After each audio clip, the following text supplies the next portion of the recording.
You're watching Talking Points, a focus on the political scene in Lubbock and across the South Plains. You've made your way out through a lot of small towns in rural Texas recently. Why do you think it's important during this cycle to get out here and talk to the people in rural Texas, which is traditionally a Republican stronghold? Sure. So every election, 14 when I first ran for lieutenant governor, and 18, I've always campaigned in rural Texas, but not at this level. And so we have a double-decker bus. We get about 6 miles to a gallon of Joe Biden's expensive gas. I guess we have a 150-gallon tank, 900 miles, $900 a day we spend roughly. And we plan, and we'll commit that we're going to finish the plan, 130 plus cities in rural Texas. We've already done about 35 by the time today ends. We do 8 or 9 a day, depending on the day, for a couple of reasons. We cannot allow Texas to become California. And the issues that, and I'm not trying to be partisan here, it's just the issues are different. The other side does not line up with the values of West Texas, Central Texas, and rural Texas. And if you look at Texas, we're like a lot of states. Like Ohio's all red except Cleveland, and Cincinnati, and Pennsylvania's all red except Pittsburgh and Philadelphia. So Texas is all red, pretty much, except for about 20 counties or so. But they're some of the big ones, Dallas and Bexar County and Harris County, where Houston is, and Travis County. And so those big cities comprise about 50% of the vote, roughly. The other 230 to 235 rural counties comprise the other 50%. And there are some people that we're going to win. I have great confidence that Greg Abbott will win, I'll win, and we'll do very well. But we take nothing for granted. And Beto O'Rourke is going to have unlimited money. And so we have to go out there and make sure that people in rural Texas understand that they're important, their vote's important. We have to win by a big margin. So our goal is to recognize that, to galvanize the folks, and to mobilize the vote. And that's how we win.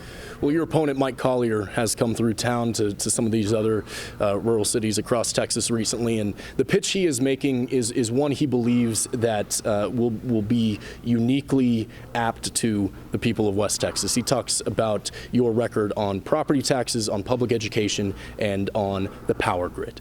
And that has earned him a couple of Republican endorsements, one just up north in the Panhandle in Amarillo. You've been a vocal proponent of school vouchers. He says that's going to disproportionately harm rural Texas. How will you make that case to voters here? My opponent, Mike Collier, he was a senior advisor to Joe Biden. He says publicly that there's no daylight between him and Joe Biden. I don't think Lubbock or West Texas or Texas wants to vote for a local Joe Biden as the lieutenant governor. He is for repealing photo voter ID, which he says he'll do. We passed a bill that boys can't play girls' sports. He thinks that's wrong. He wants to repeal that bill so that boys can play girls' sports. We don't think that's right. He wants to demolish the oil and gas industry, and he wants to keep the border open because, again, his words, not mine, Joe Biden's policies are pragmatic and good for Texas. That's just a joke. It's a joke, and the people of Texas aren't going to buy it. In terms of public education, let me tell you what, I'm proud of my record. We have, under my leadership, we have put more money into public education than any lieutenant governor in history. In 2019, it was about $11 billion, which included a pay raise for teachers, which is the most and highest pay raise they've ever gotten. I promised I'd do it, and we delivered on that. Each school district could use the money, decide which teachers got the raise, but it was $2 billion set aside just for teachers. So we're a strong proponent of education. Look, my wife's a longtime school teacher. We have 1,200 school districts in Texas. About 900 of them have less than 2,000 kids. Rural Texas, and it's not about vouchers. You know, the Democrats like to use that word. In fact, Mike Collier said vouchers are for vultures. That's what he called parents who want freedom of choice and parental rights. That's how he closed the speech at the convention. Vouchers are for vultures. I don't think parents are vultures, but that's what the Democrats believe. And so we're going to protect all the rural schools. They're not going to lose any money. Where we need options for parents, particularly, is in our inner cities where we have a tremendous dropout rate, failing schools. We cannot have a state of two classes of citizens, those that have a public education or an education and those who do not. So they just like, they like to pull that out every year. So look, Mike Collier would be a disaster as lieutenant governor because, look, lieutenant governor of Texas is the most powerful legislative position in the country of any legislature, just like Beto O'Rourke would be a disaster as governor. We're going into this session with a surplus. Yes, $27 billion projected. Right. Can we institute a program for private and charter school vouchers while maintaining the level of public education that we have now, or increasing it more? How do we do both of those things? Well, it's not a voucher. It's saying to a parent, do you believe the money allocated for their child, should they have a say in that? And again, we're going to protect rural schools. So don't buy into their argument and their propaganda. That's just not what it's about. It's for our biggest school districts where we have real problems. Look, we have some failing schools in rural Texas as well, but most of the schools in rural Texas are pretty good. And so they need not to be concerned about that. In terms of money, again, our budget is 52% roughly for education. Our total state budget, 52% education, about 14% is higher ed, and the other 38% is public ed. 35% or so is healthcare, so that's 87%, and 11% public safety. So between three issues, public education, healthcare, and public safety, is about 95% or so of our budget.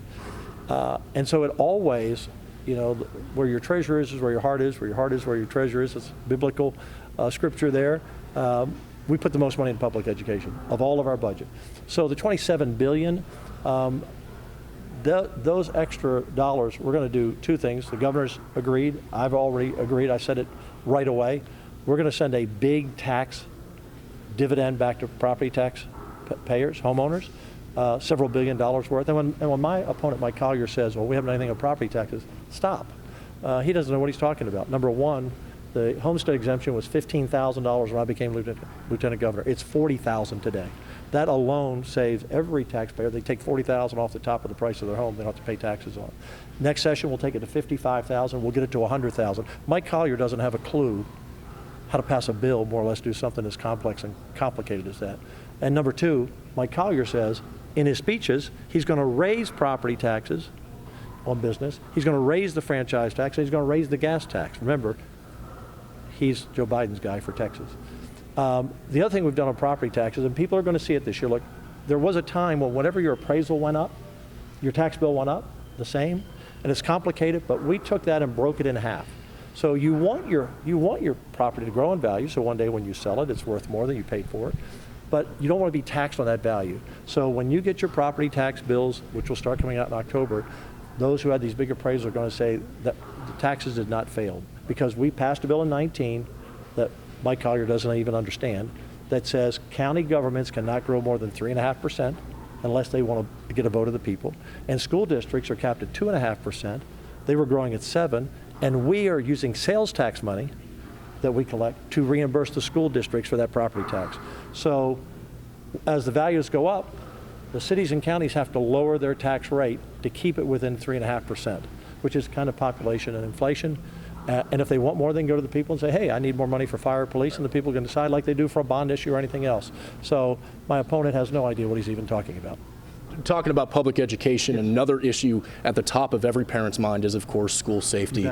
Our representatives here have led the charge in getting to the bottom of what happened in Uvalde. Dustin Burrows over on the House side. Done a good job on that. Senator Perry, you had appointed to on the committee in the Senate side to deal with school safety. I'd be interested to hear what the conversations are that you've had with the Uvalde community and school officials recently about what they would like to see done. Of course, none of that will happen until the next session, but when you think about school safety going into the 88th, what priorities will you tell the Senate to focus on? So in 2018, I believe it was, the Santa Fe shooting, because I was close to that Houston school, that's where I live when I'm not in Austin, I was there, one of the first people on the scene, and the immediate thing I saw that day, when we had a press conference later that afternoon, was we have to secure every entrance. We have too many entrances and exits in schools. We have to secure those. You have to have automatically closing doors that lock behind you. We can't be leaving doors open. And then my wife and I donated money to buy metal detectors, and I got the company who makes them to put up the rest, because I wanted to make the Santa Fe school model for metal detectors to see how they work. So you have one entrance in, one entrance out. It's worked. It's been very fluid, and it's now how it works, and they've been very happy with that.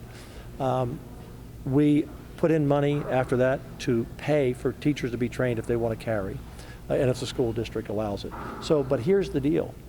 I don't want to tell a school district and the parents and the school board what to do in 1,200 school districts and 9,000 campuses. There are parents who don't want metal detectors and school boards. Okay, they don't want them, then that's their option. There are parents and school boards who don't want their teachers armed. Most of the bigger counties don't want that. But in your smaller counties, they've got to have the teachers armed. And we pay to train them. We put $100 million into school security after the Santa Fe shooting. And when the Uvalde shooting happened, there was still about $14 million that the schools had never tapped. So some of the schools didn't realize they had more. And so that money is there. And then after the Uvalde shooting, one of the things we learned quickly is they didn't have the ballistic shields. They said they were waiting. They should have never waited the hour, but they said they didn't have the ballistic shields early. So already I've put $50 million in. I already had it approved by the governor and the speaker. I appreciate their support. So every school district will have ballistic shields so that if that ever happens again, there are ballistic shields. So there are no more excuses about going in. There shouldn't have been any excuses anyway, but that $50 million I've already put in. And that's something we're able to do, the governor, the speaker, myself, outside of session. So we're going to do everything we can. Parents have a right. I've got 7 grandkids. When my grandkids go to school, I want to know they're safe. I want everybody's child to be safe. And we have to do everything we can. And we have to, and the other thing, real quick, we have got to have more mental health care treatment for young people who are having issues. And we're going to be presenting a robust bill to do that.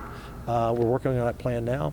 And the last thing I will say that we just have to deal with as a society. I'm old enough, and there are a lot of people watching, maybe my generation. We all remember in school there was a loner. There was some kid who was just outside of the norms, and they really were loners. There are no loners today. All the loners in different schools are all connected via the internet. And they feed off of that, and they encourage. I mean, on the dark web, you see some of the things where the kids are actually cheering on these shooters. We've got to end this. We have to understand the epidemic we're dealing with, and we've got to address those issues. And we got to keep those kids. We got to get them help. We got to get them treatment, and we got to keep them away from getting into schools. Thank you. All right, Lieutenant Governor Patrick, thank you for coming down to the South Plains and sharing your message. Hey, for an intern in the Texas Senate just 3 years ago, you did a pretty darn good job of an interview. Thanks, sir. Appreciate it. Okay.